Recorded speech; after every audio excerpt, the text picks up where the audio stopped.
जय हिंद साथियों, नमस्कार। आप सभी का स्वागत है आर्यस एकेडमी में। तो दोस्तों, नंबर सिस्टम का ये तीसरी क्लास है हम लोगों की, जिसमें हम लोग परिमेय संख्याओं के बारे में पढ़ेंगे।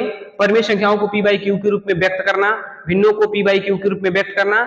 और उसमें सबसे पहले मैं आप सभी लोगों को महत्वपूर्ण तथ्य लिखाने वाला हूं, ताकि महत्वपूर्ण तथ्य अगर आप जानते रहेंगे तभी जाकर के जो है आप किसी संख्या को पी बाई क्यू के रूप में व्यक्त कर सकते हैं। बाकी जितने लोग अगर दो वीडियो नहीं देखे हैं तो प्लेलिस्ट में उपलब्ध है, जाकर के आप सभी लोग देख सकते हैं। तो चलिए शुरू करते हैं। आप जो है महत्वपूर्ण तथ्य यहां पर डालिए, और सबसे पहले महत्वपूर्ण तथ्य में आप जो है नंबर 1 नंबर 2 करके लिखिएगा। दोस्तों, मैं एक बात आप लोगों को बता दूं कि मैं आप सभी लोगों को जो है बिल्कुल ऑफलाइन की तरह पढ़ा रहा हूं, जिस तरह से ऑफलाइन में पढ़ाया जाता है और कोई भी छात्र एक अच्छा सा नोट्स बनाता है, उसी तरह से मैं सीक्वेंस बाय सीक्वेंस जो है बेसिक टू एडवांस तक जो है मैं आप सभी लोगों को पढ़ा रहा हूं, ताकि आप भी जो है एक अच्छा नोट्स बना सके। तो आप सभी लोग नोट्स जरूर बनाइएगा, क्योंकि ऐसा वीडियो आपको यूट्यूब पर कहीं नहीं मिलेगा। चलिए यहां पर लिखिए, अगर मान लीजिए पी पर बार है, ठीक है, 0 यहां पर मान लीजिए पी पर बार है, 0 के बाद पी पर बार है, फिर इसके बाद जो है 0 पी क्यू और पी क्यू पर बार हो। मान लीजिए कि अगर चर संख्या ले रहा हूं, ताकि वहां पर कोई भी अचर संख्या हो सकती है, जब क्वेश्चन करेंगे तो अचर संख्या के रूप में ही करेंगे। यहां पर मैं आपको कुछ कंसेप्ट लिखा रहा हूं। यहां पर 0 पी क्यू हो और क्यू पर सिर्फ बार हो, पी पर ना हो। अगर मान लीजिए कि पी दशमलव क्यू हो और क्यू पर बार हो यहां पर, फिर इसके बाद अगर पांचवा एक और संख्या लेते हैं, मान लीजिए पी दशमलव क्यू आर और क्यू आर पर यहां पर बार हो। एक और छठवां नंबर लिख लीजिए कि P दशमलव क्यू आर एस और यहाँ पर क्यू आर एस पर सिर्फ बार हो, क्यू और क्यू पर बार ना हो। अगर एक और लिखना चाहे तो इसी तरह से बहुत सारे अनलिमिटेड बन जाएंगे, लेकिन जितना जरूरत है मैं उतना आप सभी लोगों को बता देता हूँ। पी क्यू हो और आर एस हो और यहाँ पर सिर्फ एस पर बार लगा हो, एस पर बार लगा हो। तो इस तरह से आपको अचर संख्या के रूप में देखने को मिलेगा, जिनको पी बाई क्यू के रूप में व्यक्त करना होगा। तो ये चीज अगर आप जानते हैं तो कितनों भी संख्या किसी भी तरीके से दिया हो, उसको आप पी बाई क्यू के रूप में आसानी से व्यक्त कर सकते हैं। इसको पी बाई क्यू के रूप में व्यक्त करेंगे तो ये हो जाएगा पी बटे 9। आप कहेंगे पी बटे 9 कैसे हुआ है, तो आप यहाँ पर ध्यान दीजिएगा। जब भी दशमलव के बाद जितनी संख्या होगी और जितनी संख्या पर बार लगा होगा, उतना जो है आपको नीचे 9 लिख लेना है। तो यहां पर देखेंगे दशमलव के बाद एक संख्या है और जो संख्या थी उसको ऊपर लिखे हैं, दशमलव के बाद एक संख्या और एक संख्या पर बार है तो एगो 9 लिख दिए, तो पी बटे 9 हो गया इसका पी बाई क्यू रूप। इसी तरह से जब इसको करेंगे तो क्या होगा, पी क्यू आपको ऊपर पूरा लिखना है और नीचे लिखने के लिए जो है दशमलव के बाद इधर वाली संख्या को देखना है। तो पी क्यू दो संख्याएं हैं, दोनों पर बार है, तो आपको 2 9 लिखना है, अर्थात पी क्यू बटे 99 इसका पी बाई क्यू के रूप में होगा। इसी तरह से यहां पर आप देखेंगे तो पी क्यू आप पहले पूरा लिखिए ऊपर, और बट्टे में लिखने के लिए आपको क्या करना है कि दशमलव के बाद कितनी संख्या है, 2 संख्या है, और 2 संख्या में से एक संख्या पर बार है क्यू पर, तो एगो 9 लिखना है, और एक संख्या पी पर बार नहीं है उसका संगति एक 0 लिखना है। मतलब कि जिस पर बार होगा, जितनी संख्या पर बार होगा उतना 9 लिखेंगे दशमलव के बाद, और जितनी संख्या पर बार नहीं होगा उतना 0 लिखेंगे। तो यहां पर पी क्यू बटे 90 हो जाएगा। इसी तरह से यहां पर क्या होगा, तो पी क्यू पूरा लिखना है। अब यहां पर थोड़ा सा चेंजिंग हुआ है, पी इधर आ गया है, तो यहां पर क्या करना है, आपको पी क्यू पूरा लिखना है, और इसमें से आपको जो है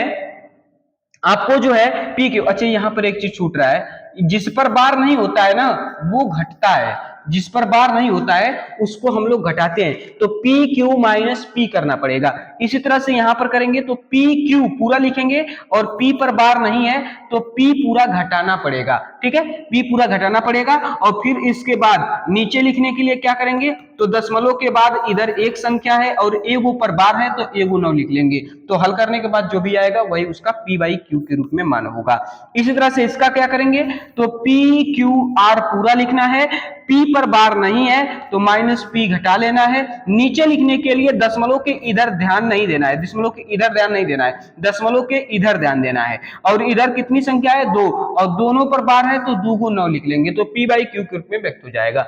इसी तरह से इसका करेंगे तो क्या होगा, तो पी क्यू आर एस पूरा लिखना है, पी और क्यू दोनों पर बार नहीं है तो पी क्यू आपको घटा लेना है, ठीक है। और बट्टे में क्या लिखेंगे, तो बट्टे में लिखने के लिए दशमलव के बाद इधर की सिर्फ संख्या देना है, ध्यान देना है, इधर की नहीं। तो पी के बाद इसके बाद तीन संख्या है, तीन संख्या में से दो गो संख्या पर बार है तो दो गुना क्यू पर बार नहीं है, अर्थात एगो संख्या पर बार नहीं है तो एगो जीरो। तो P Q R minus P Q बटे 990 वो उसका पी बाई क्यू रूप हो जाएगा। इसी तरह से इसका क्या होगा, तो पी क्यू आर एस पूरा लिखेंगे, पी क्यू आर तीनों पर बार नहीं है तो पी क्यू आर पूरा घटाएंगे पी क्यू आर में से, आर एस में से। और फिर इसके बाद दशमलव के बाद इधर दो संख्या है, दोनों में से एगो पर बार है एस पर तो एगो 9, एगो पर बार नहीं है अर्थात आर पर बार नहीं है तो एगो 0। तो ये इसका पी बाई क्यू रूप ये हो जाएगा, ठीक है। इसी तरह से कोई भी अगर संख्या आती है उसको पी बाई क्यू के रूप में व्यक्त करने के लिए कहता है तो हम लोग ऐसे ही करते हैं, ठीक है। इसको पूरा उतार लीजिए और फिर इसके बाद जो है हम लोग क्वेश्चन करते हैं। चलिए देखते हैं आपका प्रश्न क्या है। तो सबसे पहले आप टाइप डाल लीजिए कि परिमेय संख्याओं का दशमलव प्रसार, और फिर इसके बाद पहला क्वेश्चन इसमें लिखिए कि 0.333333 ये अनंत तक आ रहा है और इसको पी बाई क्यू के रूप में प्रदर्शित करने के लिए कह रहा है। तो इसको कैसे करेंगे, आप डायरेक्ट कर सकते हैं 0.3333 ये जो लिखा है अनंत बार, तो इसको मैं लिख सकता हूं 0.3 के ऊपर बार, क्योंकि बार बार आ रहा है तो बार लगा दिया।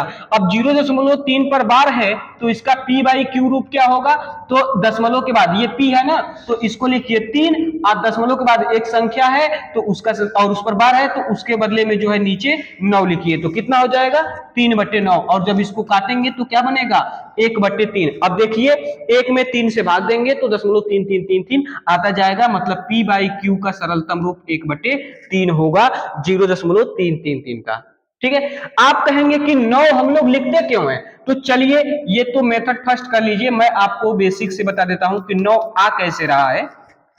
तो आप क्या कीजिए कि मान लीजिए कि माना यक्स बराबर 0.3333 जो है ये अनंत बार आ रहा है, ठीक है। और इसको मान लीजिए समीकरण नंबर 1। अब इसमें क्या कीजिए कि समीकरण नंबर 1 में दोनों पक्षों में 10 से गुणा, 1 में 10 से गुणा कीजिए, दोनों पक्षों में गुणा करेंगे 10 से क्या करेंगे गुणा, इसको समीकरण नंबर 1 मान करके 10 से गुणा कीजिए। और जैसे ही 10 से गुणा करेंगे तो दोनों पक्षों में करेंगे ताकि संख्या पर प्रभाव ना पड़े, तो ये हो जाएगा 10x और ये हो जाएगा 1 दशमलव यहाँ पर तो यहाँ पर आ जाएगा, तो ये हो जाएगा 3.333333, ये अनंत तक चला जाएगा। दशमलव के बाद मैं कितना हूं 3 लिख सकता हूं। आप सोच रहे होंगे कि एगो 3 निकाल लिए हैं, इधर तो 3 बचा ना, 3 गो 3 नहीं बचा, उधर बहुत सारे 3 है तो मैं कितना हूं लिख सकता हूं, ठीक है। और इसको मान लीजिए समीकरण नंबर 2। अब इसके बाद समीकरण नंबर 2 में से समीकरण नंबर 1 क्या कीजिए घटाइए, तो समीकरण नंबर 2 में से समीकरण नंबर 1 घटाने पर, और जैसे ही समीकरण नंबर 2 में से समीकरण नंबर 1 घटाएंगे तो 10x में से x जाएगा तो बचेगा क्या 9x, और 3.3333 में से 0.33 घटाएंगे तो ये 0 0 0 0 होते चला जाएगा, और फिर यहां पर क्या बचेगा 3। तो x बराबर क्या आया दोस्तों 3/9। तो देखिए 3/9 आ गया कि नहीं आ गया, वही चीज बस हम लोग इसमें जो है डायरेक्ट कर रहे हैं। और जब इसको काटेंगे तो x बराबर 1/3 आ जाएगा, यही हमारा क्या हो जाएगा आंसर, क्योंकि x का ही मान था 0.33 और उसका मान आया है 1/3, तो यही हमारा इसका क्या हो जाएगा उत्तर हो जाएगा। तो इसीलिए जो है हम लोग 9 लिखते हैं। आप ये भी लिख सकते, आप ये वाला भी लिख लीजिएगा और पहला मेथड भी लिख लीजिएगा, ठीक है। चलिए अब जो है हम लोग ऐसे नहीं लगाएंगे, हर बार ऐसे ही लगाएंगे जैसे मैं आप लोगों को महत्वपूर्ण तथ्य में लिखाया हूं। ये चीज आप समझ लीजिएगा कि कैसे ये हो रहा है, ठीक है, ताकि आगे के प्रश्नों को जो है आसानी से आप लोग कर सके। चलिए यहां पर क्या लिखा है, यहां पर लिखा है दोस्तों की 0.25 और 25 पर क्या है 12 है, मतलब कि 2p का मान है, ये p है और ये क्या है q, और q पर बार लगा है। तो यहां पर हम लोग क्या करेंगे 25 पूरा लिखेंगे और फिर इसके बाद 2 पर, मतलब p पर बार नहीं है तो 2 घटा लेंगे, और नीचे लिखने के लिए क्या करेंगे, तो नीचे लिखने के लिए दशमलव के बाद 2 संख्याएं हैं और दोनों में से एक संख्या पर बार है तो एगो 9, एगो संख्या पर बार नहीं है तो एगो 0। तो कितना आ जाएगा दोस्तों 23/90। तो ये हो जाएगा P बाई क्यू के रूप में 23/90। आप जो है 23 में 90 से भाग देकर के देख लीजिएगा, 0.2555 यही आपको मिलेगा। ठीक है, ये पी क्यू मत लिखिएगा, मैं समझाने के लिए आप लोगों को लिख दिया हूं कि ये P का मान है और ये Q का मान है। चलिए अगला प्रश्न क्या है? अगला प्रश्न है दोस्तों कि 1.36 और 6 पर बार लगाए, 6 पर नहीं 3 6 दोनों पर बार है, मतलब कि 1.36 बार बार आ रहा है। तो इसको P बाई क्यू के रूप में व्यक्त करना है तो क्या करेंगे?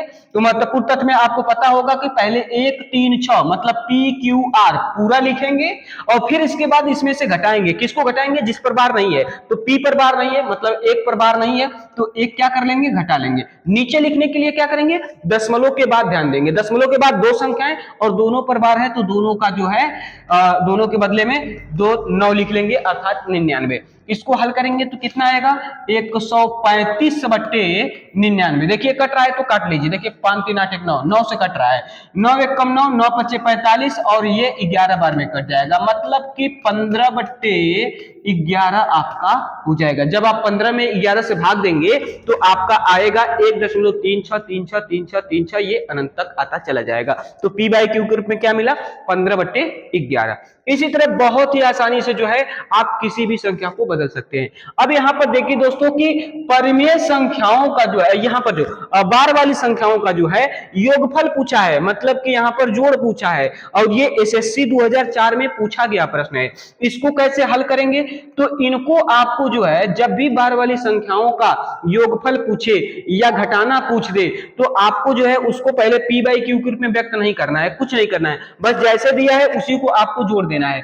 बस ये ध्यान रहे कि जिस पर बार लगा रहेगा उसको कम से कम जो है 2 से 3 बार जरूर दोहरा करके लिखें। जैसे 0.63 लिखा है, 6 3 पर बार है तो 6 3 कम से कम 2 से 3 बार जरूर लिखें।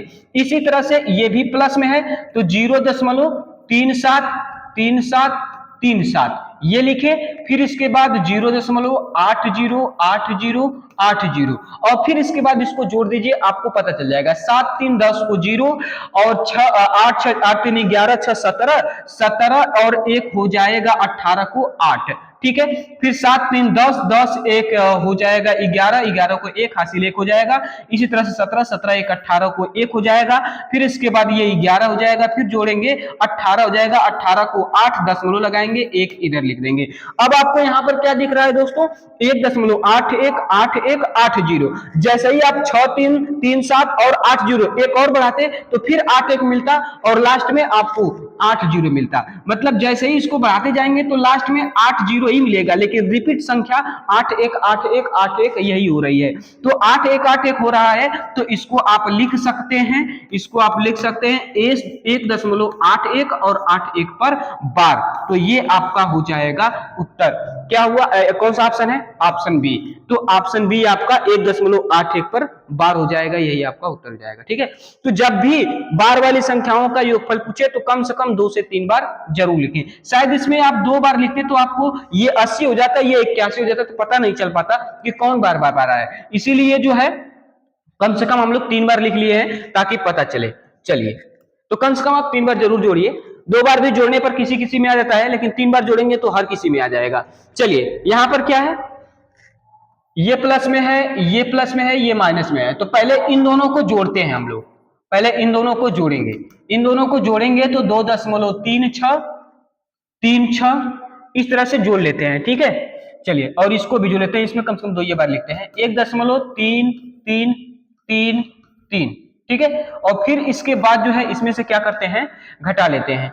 चलिए, इसको भी 3 बार लिख दिया जाए, पता नहीं आएगा कि नहीं आएगा, नहीं तो फिर दिक्कत हो जाएगी। चलिए जोड़िए, 36 3 3 6 36 3 3 6 36 3 3 6। अच्छा, याद हो गया, 2 बार भी जोड़ते तभी भी हो जाता है, 2 1 3। तो ये हो गया आपका 3.69 पर क्या हो गया? बार। तो ये हो गया बार। ठीक है, लेकिन जो है ये घटाना है तो घटाना वाला आपको घटाना पड़ेगा। तो हम लोग क्या करते हैं? इसके योगफल में से जो है ये जो घटाना है इसको घटाते हैं। 2.05 0.5, क्योंकि 0.5 पर बार है तो 0.05 बार बार आएगा। अब चलिए इसको घटाइए, जब इसको घटाएंगे, ये हम लोग जोड़े थे, घटाएंगे 4 बचेगा 6 बचेगा, 4 बचेगा 6 बचेगा, 4 बचेगा 6 बचेगा, 0.3 में से 2 जाएगा तो 1 बचेगा। क्या आया? 1.646464, तो 1.64 पर क्या करेंगे हम लोग? बार लगा लेंगे, तो ये हमारा क्या हो जाएगा? उत्तर 1.64 पर क्या हो जाएगा? बार हो जाएगा। तो ऑप्शन सी आपका सही हो जाएगा। चलिए अगला क्वेश्चन आपका क्या है? तो यहां पर कह रहा है कि 0.477777 अनंत तक आ रहा है। इसका मतलब इसको हम लोग लिख सकते हैं 0.47 और 7 पर बार, क्योंकि 4 रिपीट नहीं हो रहा है, 7 रिपीट हो रहा है, तो 7 पर बार लगाएंगे। और इसको P बाई क्यू के रूप में व्यक्त करना है, तो P क्यू पूरा लिखिए, मतलब कि 4 7 पूरा लिखिए, तो यहां पर हो जाएगा आपका 47, और 47 में से P घटा लीजिए, मतलब 4 घटा लीजिए, और बट्टे में क्या लिखेंगे? तो बट्टे में लिखेंगे दशमलव के बाद वाली दो संख्या, और दो संख्या में से एक संख्या पर बार, तो एगो 9, और एक संख्या पर बार नहीं तो एगो 0। और जब इसको घटाएंगे तो आ जाएगा 47 में से जाएगा 43 हो जाएगा, 43/90। जब आप 43 में 90 से भाग देंगे तो आपका 0.477777 जो है यही भागफल के रूप में मिलेगा। तो P बाई क्यू के रूप में हो गया, अर्थात भिन्न के रूप में हो गया 43/90। चलिए अगला क्वेश्चन देखते हैं। अगला क्वेश्चन जो है एसएससी 2002 में पूछा गया है कि 0.4 पर बार है और इसका जो है वर्गमूल पूछा है। तो वर्गमूल करना है तो इसका वर्गमूल जब हम लोग करेंगे तो इसको पहले भिन्न में बदलते हैं, और जैसे ही भिन्न में बदलेंगे दोस्त तो यहां पर आपका हो जाएगा 4/9। अब 4/9, क्योंकि 0.4 पर बार है तो 4/9 हो जाएगा, 0.3 पर बार था तो 3/9 हो रहा था, उसी तरह से 4/9 हो जाएगा। और ये जैसे ही अंडर रूट से बाहर आएंगे तो 2 बट्टे क्या बन जाएंगे? 3। 4 का वर्गमूल 2 और 9 का वर्गमूल 3। अब जैसे ही 2 में 3 से भाग देंगे तो 0.6666 जो है इसी तरह से आता चला जाएगा, मतलब इसको आप लिख सकते हैं 0.6 पर बार। तो या तो 0.66 दिया होगा या तो 0.6 पर बार दिया होगा। कहां दिया है? ऑप्शन बी, ऑप्शन बी 0.6 पर बार। ठीक है, तो ये हो गया आपका आंसर।